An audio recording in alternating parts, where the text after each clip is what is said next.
how do we walk towards Jesus' appearance in our life, the celebration of his coming that first time and his coming time after time after time for us? 2 weeks ago at a Sunday morning visit with St. John's in Montclair, Mother Candace Sanford's husband, John Sanford, sang one of the hymns that morning. He sang by himself, playing the guitar, which apparently he does quite often. And he sang, "King of Glory, King of Peace."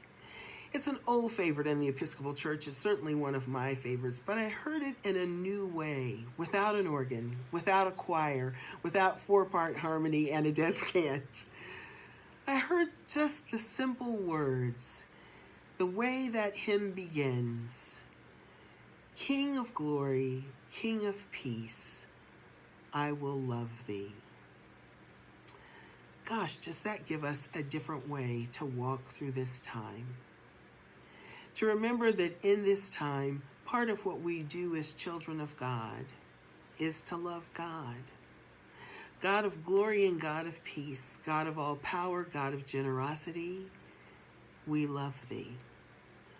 To walk our way through each and every day, to walk our way through the worry, to walk our way through the sense of pressure, to walk our way through wanting to be more faithful, to walk our way looking for ways to love God through this time. Whether this time is Advent, or this time is the holidays, or this time is pandemic, or this time is division. To know that the King of Glory and the King of Peace loves us first, and that we love God right back. I love the beginning of the 3rd verse of that hymn. 7 whole days, not 1 in 7, I will praise thee. And I think that's another way that we can walk through this time.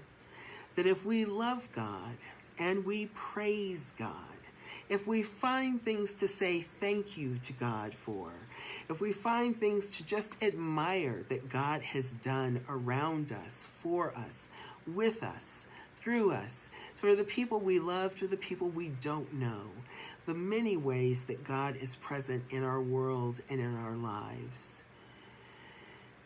That if we can learn to look for the King of Glory and the King of Peace, and if we can do that 7 days, every day, not just one day, not just one morning a week when we gather with friends to worship, but if we do that 7 whole days, not 1 in 7, I think this walk through Advent, through pandemic, through holidays, is something that we might remember as one of the most deeply spiritual times of our lives.